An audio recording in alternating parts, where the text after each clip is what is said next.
12 avril 2020, diaporama dimanche, semaine 24, et pour la première fois, pas de musique, mais ma voix, quelques commentaires sur ces photos prises dans ma zone de confinement ces derniers jours.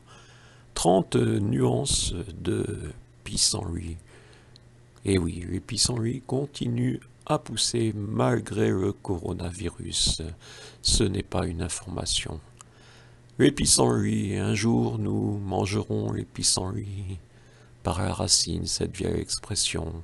Du temps où, oui, les morts étaient placés dans des cimetières, comme aujourd'hui bien sûr, plus souvent, mais simplement enterrés, sur la terre remuée, poussaient des pissenlits rapidement, d'où cette expression.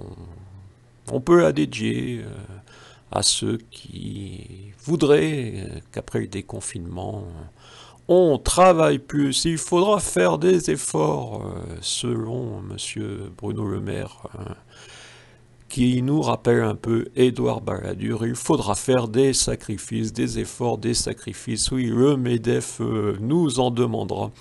Mais non, on pourrait nous d'abord exiger des comptes. Voilà, les 30 pissenlits sont passés, je ne vous ai pas vraiment parlé d'eux. Mes photos ont illustré ou été le sujet de nombreux de mes bouquins. J'en ai publié une centaine durant ces 3 décennies, ignorés par les médias d'accompagnement désinstallés. Je suis donc devenu youtubeur, et oui, je ne lis pas assez vite. Vous abonner à cette chaîne peut permettre une plus grande visibilité de ces créations.